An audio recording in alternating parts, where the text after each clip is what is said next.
ಇದನ್ನು ಆ ನೊಂದ ಕುಟುಂಬಸ್ಥರ ಜೊತೆಗೆ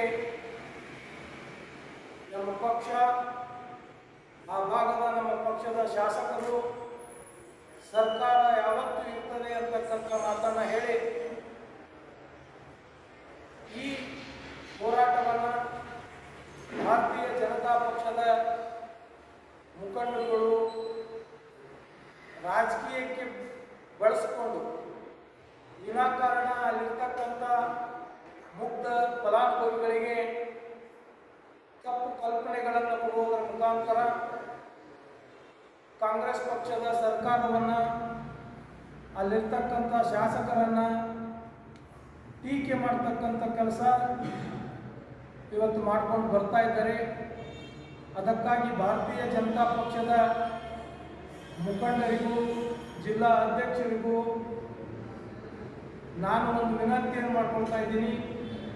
ಜಿಲ್ಲೆಯಲ್ಲಿ ಯಾರೇ ಸಂಕಷ್ಟಕ್ಕೆ ಈಡಾದಾಗ ಸರ್ಕಾರ ಇರ್ಬೋದು, ವಿರೋಧ ಪಕ್ಷ ಇರ್ಬೋದು, ನಾವು ರಾಜಕೀಯ ಬೆರೆಸದೆ ಅವರಿಗೆ ನಿಜವಾಗಿ ಪರಿಹಾರವನ್ನು ಕೊಡಿಸುವಲ್ಲಿ ನಾವು ನೀವು ಪ್ರಯತ್ನ ಮಾಡಬೇಕು ಅಂತ ಕೆಲಸ ಮಾಡೋಣ ಅಂತಕ್ಕಂಥ ಮಾತನ್ನು ಹೇಳ್ತಾ ಇದ್ದೀನಿ.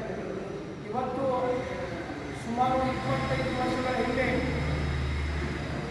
ಸಿಂದಗಿ ಪುರಸಭೆಯಿಂದ ನಿವೇಶನಗಳನ್ನು ಪಡೆದುಕೊಂಡು ಅದರಲ್ಲಿ 84 ಜನರಲ್ಲಿ ಸುಮಾರು 14 ಜನ ಕಟ್ಟಡಗಳನ್ನು ನಿರ್ಮಿಸಿ ಅಲ್ಲಿ ವಾಸಿಸುತ್ತಿರುವುದು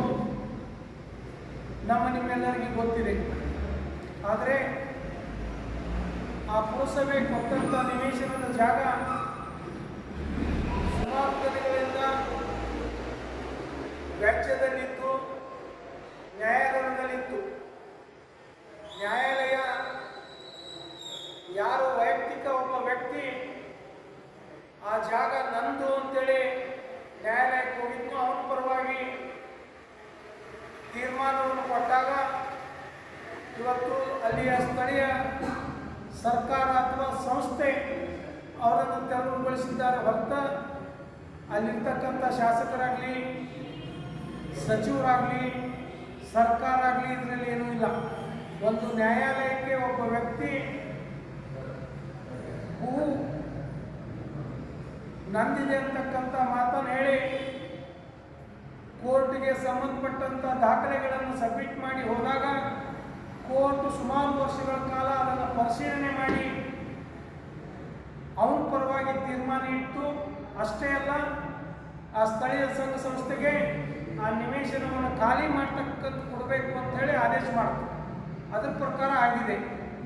ಇದು ಆದ ತಕ್ಷಣ ಆ ಭಾಗದ ನಮ್ಮ ಕಾಂಗ್ರೆಸ್ ಪಕ್ಷದ ಶಾಸಕರಾದಂಥ ಶ್ರೀಯುತ ಅಶೋಕ್ ಮನಗುಳಿಯವರು ತ್ವರಿತಗತಿಯಲ್ಲಿ ಒಂದು ಪುರಸಭೆ ಅಧಿಕಾರಿಗಳ ಸಭೆಯನ್ನು ಕರೆದು 84 ಜನ ನಿರಾಶ್ರಿತರಾಗಿದ್ದಾರೆ, ಇವರಿಗೆ ಏನಾದರೂ ನಾವು ಸೂರು ಒದಗಿಸಿಕೊಡ್ಬೇಕು ಅಂತ ಹೇಳಿ ಆ 84 ಜನರಿಗೆ ಮತ್ತೊಂದು ನಿವೇಶನವನ್ನು ಕೊಡಬೇಕು, ಸರ್ಕಾರದ ಯಾವುದೇ ಯೋಜನೆಯಲ್ಲಿ ಅವರಿಗೆ ಮನೆಗಳನ್ನು ನಿರ್ಮಾಣ ಮಾಡಿಕೊಡಬೇಕು ಅಂತಕ್ಕಂಥ ನಿರ್ಣಯ ಮಾಡುವುದರ ಜೊತೆಗೆ ವೈಯಕ್ತಿಕವಾಗಿ ಅವರ ತಂದೆಯವರಾದಂಥ ಶ್ರೀ ಮನಗುಳಿ ಅವರ ಫೌಂಡೇಶನ್ನಿಂದ ತ್ವರಿತವಾಗಿ ವೈಯಕ್ತಿಕ